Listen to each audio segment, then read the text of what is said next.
Some tragic incident coming in. One more person died today from a bus accident in China. The Korean government sent its apology and condolences to the victims of their family members. The main cause of the accident is still under investigation. Our Kim Ji-yeon gives us the updates. 11 people are dead after a bus plunged off a bridge in the Chinese city of Jiangsu province on Wednesday. The bus carrying 26 people, mostly Koreans, fell into a river some 15 meters below. Included among the victims are said to be officials at the local government officials development institute who are participating in a 5-day training program until Friday. I offer a sincere apology to the victims and their families. An emergency response team have been dispatched to the accident site this morning. We will do our best to support the families of the victims, as well as the rescue and recovery efforts.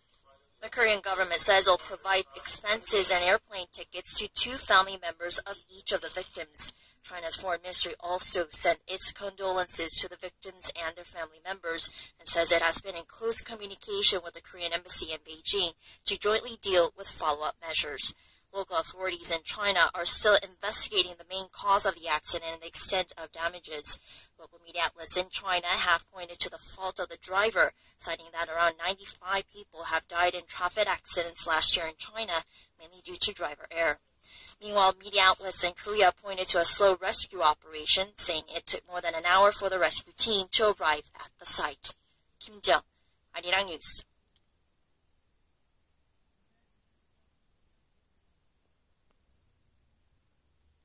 And in local politics, tensions peaked within rival parties today. The ruling Century Party's feud continued to escalate, while the main opposition New Politics Alliance for Democracy remained divided over their party's newly elected Secretary General. Our Kim Young-gil has more on these growing internal conflicts. The ruling bloc's loyalists to President Park Geun-hye continue to demand the resignation of the party's embattled full leader, Yoo Seung-min. What's wrong with asking him to resign after he has put the country through such hardship? Saenuri Chair Kim Moo-sung suspended Thursday's Supreme Council meeting. Even some pro-Park figures said lawmaker Kim Tae-ho crossed the line. I don't think it was right for lawmaker Kim to have lambasted him in that manner. Full leader Yoo's sympathizers claim President Park went too far in demanding his resignation after she vetoed the controversial parliamentary bill, saying it violates the principle of checks and balances in government. Yoo made it clear that he would not step down and carried out his scheduled party duties. The MPD's full leader Lee Jong-geol reconveyed his grievances over the appointment of Choi Jae-sung as the party's Secretary General, and ended his 9-day walkout protest, resuming his Supreme Council activities. Chairman Moon Jae-in's appointment of Choi last week was met with criticism, with some opposition lawmakers accusing Choi of not representing the politics of unity and harmony.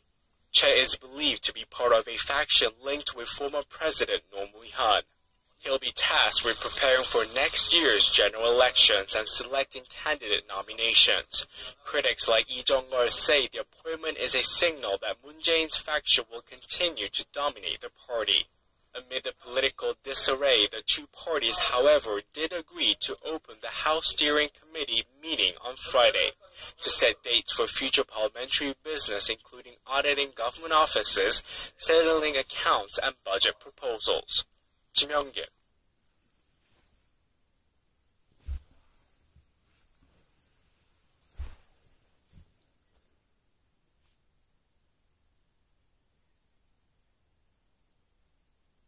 Developments in Greece, it looks like the troubled country's fate will be decided after a critical referendum slated for Sunday, as the Eurozone ministers have ruled out any talks until after that vote. Our Han Da-eun starts us off. Greek Prime Minister Alexis Tsipras made yet another set of proposals to Greece's Eurozone partners on Wednesday in his latest attempt to save the country from financial collapse. While accepting most of the terms previously laid out by international creditors, he requested a 2-year bailout amounting to 29.1 billion euros. But the Eurozone ministers rebuffed the proposal, saying there will be no further talks until after the referendum.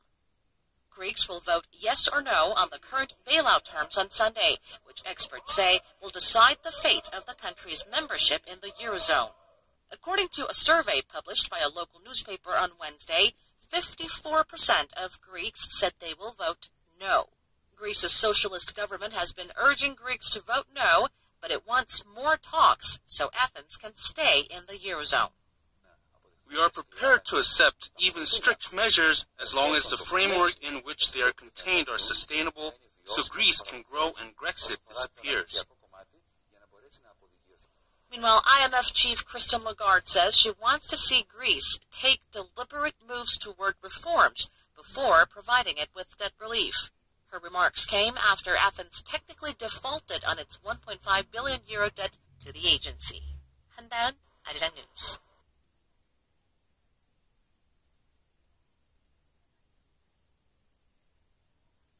Joining us today, hello and welcome to Business Daily. I'm Lee Ji-yoon in Seoul. Before we get started, let's first take a look at today's highlights. We take an in-depth look at the Korean economy's mid-year report card and what needs to be done in order to get it back on track in the remaining half of the year. Foreign automakers are looking to appeal to younger people here in Korea with stylish, premium, compact cars. We begin with the latest on that legal battle between Samsung and U.S. hedge fund Elliott. The first round went to Samsung as a local court cleared a legal hurdle for the conglomerate to push ahead with the merger among its affiliates, deemed vital for a smooth leadership transition. The Seoul Central District Court on Wednesday handed U.S. hedge fund Elliott a defeat in the first injunction it filed, saying the proposed share swap ratio between JL Industries and Samsung C&T was set in compliance with existing laws. Now, Elliott, the third largest stakeholder of Samsung C&T, claims the merger undermines the interest of the construction arm's shareholders. The court said it will rule on a separate injunction involving the sale of C&T Treasury shares before mid-July. Meanwhile, amid uncertainties in Greece, including its possible exit from the Eurozone, the default risk of developing economies has gone up as of last month. And while Korea was no exception, it had the lowest spike among the 13 emerging markets.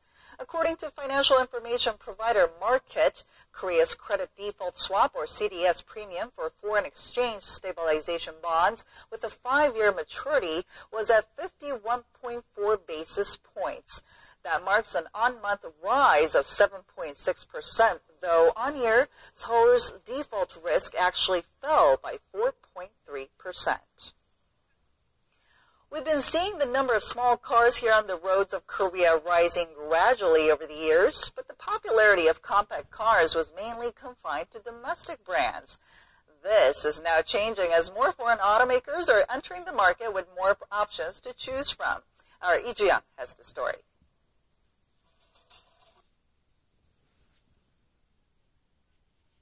Brands. This is now changing as more foreign automakers are entering the market with more options to choose from. Our Lee Ji-young has the story. This is the latest version of BMW's 1 Series hatchback that rolled out in Korea last month, but it comes with a sharper exterior and enhanced performance. You can't see it, but the engine and gearbox have been upgraded, so it offers a more dynamic driving experience. Another German car brand Audi has unveiled the smallest car in its entire lineup, the new A1. This is Audi's premium hatchback, which can appeal to consumers in their 20s and 30s. While German car brands are well known in Korea for their mid to big size vehicles, they're now zoning in on the compact car market, targeting younger consumers looking for efficient models that come with stylish designs but lower prices. According to Korea Automobile Importers and Distributors Association, the sales volume of smaller 2,000cc cars accounted for about 55% of total imported cars in the first 5 months of this year, up 25 percentage points on year. The association added the premium image of foreign brand cars and their relatively cheap price range around the $18,000 mark appeal to those in the younger age bracket. Audi Korea forecasts that demand for its premium small cars will continue to grow in Korea, reaching over 10,000 units annually between 2018 and 2020. Latching onto this trend, Korean car manufacturers like Hyundai Motor and GM Korea are projected to release new small vehicles in the coming months, further intensifying competition between domestic and foreign car companies. Lee Ju-young, Business Daily. The first half of this year has already gone by, and looking back at the first 6 months of this year, many would say that the Korean economy went through a lot of downs than ups due to various internal and external factors. Let's take a look at what some of those are. How did Koreans feel about the domestic economy in the first half of this year? According to a recent survey by the Finance Ministry, more than half of the experts they asked felt the Korean economy has gotten worse compared to last year, whereas most members of the public didn't feel much of a change. Although Korea's GDP rose by a seasonally adjusted 0.8% in the January to March period on quarter, experts say such growth wasn't enough to boost the real economy. Then what were some economic factors that impacted the Korean economy the most in the first half of this year? First is the Bank of Korea's record low key interest rate, sitting at 1.5%. We decided to take preemptive measures in order to alleviate potential negative effects on Korea's real economy as well as on sentiments of economic agents. But there are growing concerns this could worsen the country's already massive household debt problem. Slumping exports are another factor as they saw their worst annual fall in nearly 6 years in May amid slower growth in China and a weak Japanese yen. And last but not least, the MERS outbreak.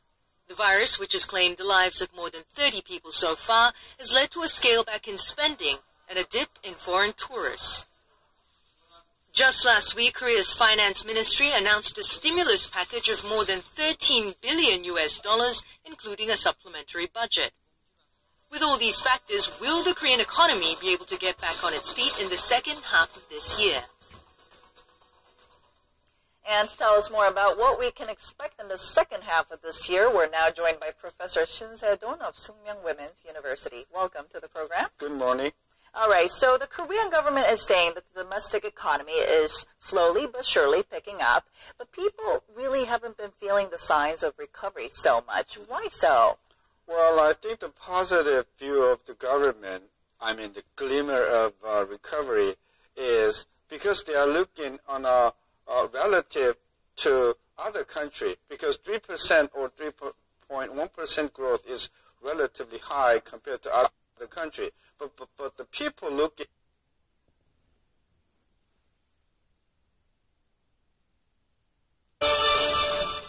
Hello, and thanks for joining us at this hour. I'm Daniel Chef for Arirang News. Let's start with the headlines. The Greek Prime Minister's desperation attempt to save the country from financial collapse is rejected by Eurozone ministers who say no talks until this weekend's referendum. This as Greece braces for more chaos on the streets outside most of its shuttered banks. Korea's current account surplus is in the black again in May, but a closer look at the record 29-month streak reveals some discouraging figures. North Korean leader Kim Jong-un is losing officials through his policy of fear, including executions of those daring to question his leadership. There are reports of a growing number of mid-level officials defecting to the south, fearing for their lives. Let's start with the latest developments in Greece. It looks like the troubled country's fate will be decided after a critical referendum slated for Sunday, as the Eurozone ministers have ruled out any talks until after that vote. Our Han Da-eun starts us off. Discarded trash reborn as beautiful items. Upcycling is captivating the world not only with ingenious ideas and designs, but also with thoughtful consideration for Earth. 버려지는 거에 새 생명을 불어넣는다는 기존의 리사이클링에 그치지 않고 더 높은 가치를 만들어낸다는 점에서 저는 다르다고 생각을 합니다. Going one step farther than just recycling, upcycling adds new values and gives amazing makeovers to waste.